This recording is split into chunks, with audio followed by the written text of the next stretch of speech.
सुप्रभात, good morning. आज हम अपनी 5वीं कक्षा का जो पर्यावरण अध्ययन का टॉपिक ले रहे हैं वो हमारे जीवन का एक बहुत ही महत्वपूर्ण भाग है, जल। क्या बच्चों हम पानी के बिना जीवित रह सकते हैं? हाँ या नहीं? नहीं, क्योंकि जल ही जीवन है। देखो, जल दो प्रकार का होता है। एक होता है शुद्ध जल और दूसरा होता है गंदा जल। अगर हमारे पास 2 गिलासों में अलग अलग तरीके का पानी हो, एक गिलास के अंदर पानी जो बिल्कुल आर पार साफ दिखाई दे रहा हो और एक में पानी के अंदर कुछ मटमैला, मिट्टी जैसे धूल मिट्टी कुछ भी दिखाई दे रही हो, तो हम कौन सा पानी पीना पसंद करेंगे? जो बिल्कुल साफ दिखाई दे रहा है। जो साफ दिखाई दे रहा है उसे शुद्ध जल कहेंगे, दूसरे जल को गंदा जल कहेंगे। शुद्ध जल पीने योग्य होता है, गंदा जल पीने योग्य नहीं होता। शुद्ध जल की पहचान हम कैसे करेंगे? उसमें धूल नहीं होगी, मिट्टी के कण नहीं होंगे, सूक्ष्म जीव नहीं होंगे, किसी भी तरीके का स्वाद नहीं होगा।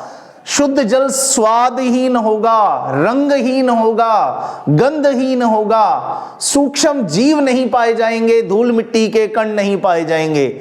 और यदि पानी में किसी भी तरीके का रंग है, किसी भी तरीके की स्मेल आ रही है, धूल मिट्टी के कण या सूक्ष्म जीव उसमें दिखाई दे रहे हैं, तो वो जल गंदा जल कहलाएगा। अब शुद्ध जल हमें कहां कहां से मिलता है? हम गांव में रहते हैं, हमने देखा है कि गांव के अंदर नहरें होती हैं, कुएं होते हैं, तालाब होते हैं, जहां से हमारी माता जो है पानी भरकर घरों तक लाती है। आजकल तो हमारे गांव में भी वाटर वर्क्स हो गई हैं जो कि नहरों का पानी सीधे हमारे घर तक लाते हैं। तो ये सभी तरीके का जल शुद्ध जल है।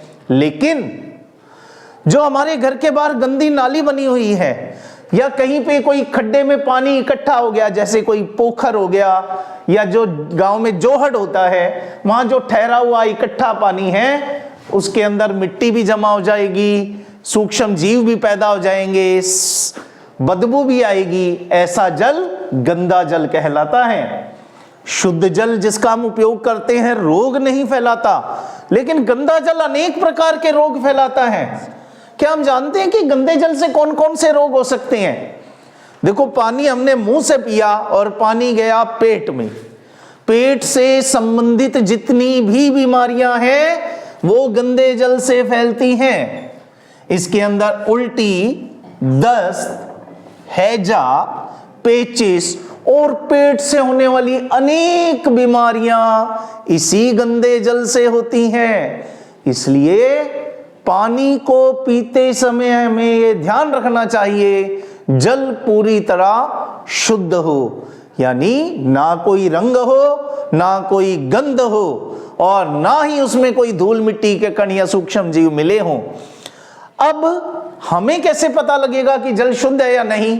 हमारे पास कोई वैज्ञानिक तरीका तो है नहीं, हम तो गांवों में रहते हैं। तो गंदे जल से बचाव के उपाय या इन बीमारियों से बचने का तरीका है पानी को सदा छान कर और उबाल कर ही पीना चाहिए। छानने से धूल मिट्टी और अनेक सूक्ष्म जीव छन सकते हैं और यदि उन्हें उबाल दिया जाए तो बहुत सारे सूक्ष्म जीव जो हमें दिखाई भी नहीं दे रहे वो पानी के उबलने से नष्ट हो जाएंगे। अतः पहले पानी को उबालें, फिर छान कर रख दें, उसके बाद हमें उस जल का उपयोग करना चाहिए। तो प्यारे बच्चों, आज के टॉपिक में हमने देखा कि गंदा जल अनेक प्रकार से रोग फैलाता है। हम उन रोगों से कैसे बच सकते हैं और यदि हमें इन चीजों की जानकारी होगी तो हमें बहुत सारी बीमारियां नहीं होंगी। Okay, bye bye.